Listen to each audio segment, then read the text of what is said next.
Hello dear students, welcome back to Push to Talk. This is your coach Parfait Moulkap. If you are a new viewer, I say thank you for clicking on my channel, and today I'm going to talk about how you can be able to introduce yourself.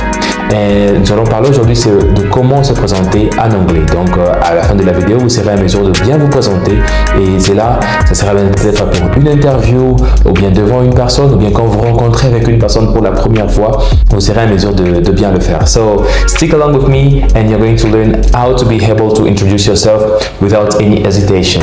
And before I get to word, I would like to tell you that I'm sharing different content about the English language, and if you really don't want to miss one of the videos that I'll be sharing, please click on the subscribe button, turn on the notification bell so that you can get notified every single time when I post new videos. Without any further ado, let's jump right into it.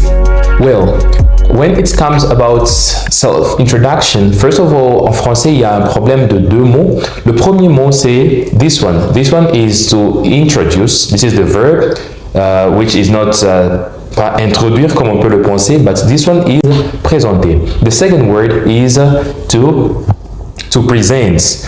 Parce que le francophone peut faire beaucoup d'erreurs. Ils peuvent penser que to present, c'est ça, présenter dans le sens de présenter une personne, ou ils peuvent encore penser que to introduce, c'est introduire comme je viens de le dire, mais ce n'est pas vraiment vrai. To introduce, it's like for people, c'est pour les personnes. Si vous voulez présenter une personne, faire connaissance avec une personne, we introduce someone. Mais présenter un événement, présenter une chose, une voiture, we use to present. So this is the difference that you should know before we get to work. Now, the self-introduction, first of all, starts with the greeting. If, for example, you are called for a certain event and where you need to give a presentation, for that presentation, you need to start by the greeting. And talking about the greeting, you can greet people using either the formal greetings or the informal greetings. Formal greetings do respect the time. We have so many formal greetings. For example, we have good morning, good afternoon, good evening. That's all. And you know about the time. That's morning, we need to say good morning. And in afternoon, we need to say good afternoon. In the evening, you need to say good evening. Now, after we go to the second type of greetings, it's informal greetings. For informal greetings, we have hello, hey, we have hey, we have what's up. You know, these are the informal greetings, and they do not respect the time because we can use them everywhere. That's why we call them informal greetings. Now, if you are in front of a crowd of people, si vous êtes devant les gens, si vous rencontrez avec une personne, la première des choses qu'il faut faire, rappelez-vous, c'est quoi? La salutation, the greetings. So it's important to greet people because you have just seen them for the first time. Now, after the greetings, we go to the second thing that you need to do if you are introducing yourself to a crowd of people or to someone. The second thing is about the name. How can you give your name in English? Mais comment pouvez-vous donner votre nom en anglais? Il y a différentes façons de donner le nom, and in this video, I'm only going to give you 5 different ways that you can use to give your name in English. The first one is what we often say. My name is, and then you put your name. For example, what's your name? You say, my name is, and then you put your name. My name is Parfait. Or you can say, Parfait is my name. Or you can say, call me Parfait. Or you can even say, I go under the name of Parfait. Or you can say, I am Parfait. You see, we have different ways of giving the name, and it's pretty simple. You can use them in don't just select one of them and then you use. Il n'est pas dit vous choisissez le tout et puis vous donnez l'autre nom. Non, ça ne se fait pas comme ça. After giving the name, la troisième des choses qu'il faut savoir, c'est là ça dépend. La première des choses c'était the greeting. La deuxième des choses c'était the name, puisque on ne peut pas se saluer et je ne vous connais pas directement comme ça. That's why it's important when you greet me or you greet someone and then you give directly your name. And commençons par la chose que je veux donner jusqu'à la fin. Ce sont des choses qui peuvent être données de manière un peu désordre, aléatoire, comme vous voulez. Now, the next thing is the nationality. The nationality is also important. By nationality, we have different nationalities. For example, I am a Congolese, and you might be a French, you might be English, and there are people who are Zambian, Tanzanian, Kenyan. We have a lot of nationalities. So, si vous voulez connaître votre nationalité en anglais, mettez cela dans la barre de commentaires, comme ça je vais lire et je vais vous aider avec la traduction de cela. For example, maybe in the next coming video.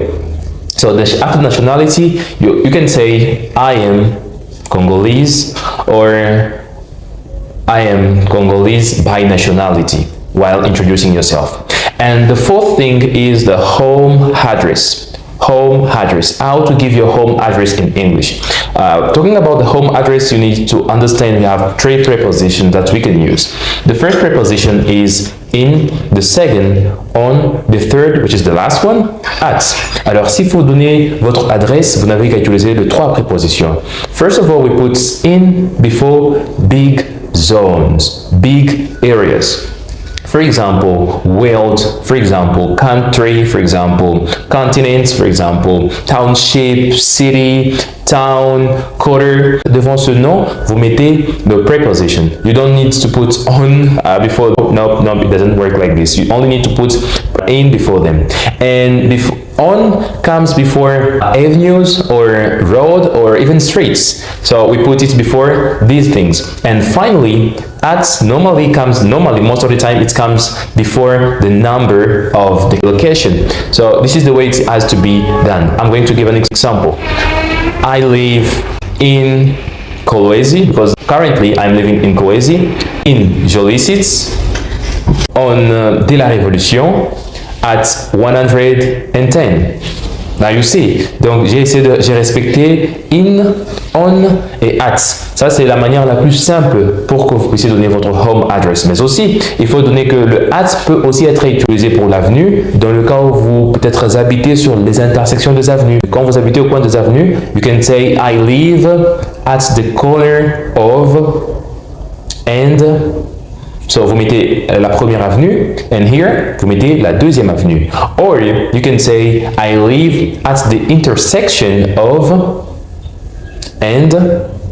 Donc vous pouvez mettre la première avenue, and then vous mettez la deuxième avenue en disant soit at the corner of or at the intersection of. Vous voyez ici on n'a pas utilisé on a utilisé at. The next thing is occupation plus experience. Comment parler de vos occupations et votre expérience?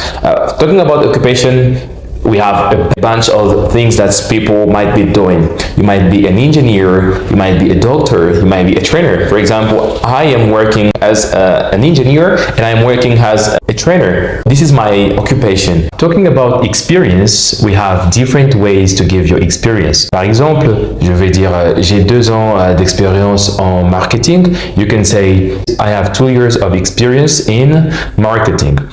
The other thing I wanted to talk about is the marital status. The marital status is very important. You can say marital status or civil status. How can you give your civil status in English? Well, we have 4 marital status.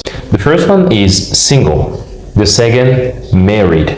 The third, divorced. The next one is, if you are a man, you say, I am a widower. And if you are a woman, we say, I am a widow.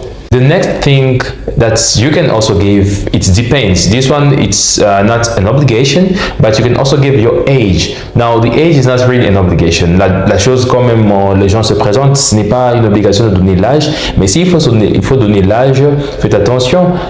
En ce qui concerne l'âge, we say, I am, and then you give the years old. You can say I am 25 years old, I am 26 years old, or I am 25, or I am 26. So this is the easiest way for you to give the age in English. And after the age, you can also go for interest or hobbies. The hobbies or interest are the things that you are doing or you can be doing in your spare time. You can say, for example, I enjoy watching TV, or I'm a keen runner. These are the things that you can can be doing, or you might be doing in your spare time when you are free, when you are available, you don't have anything to do. And the next thing, which is the last thing I wanted to talk about in your introduction, is the family.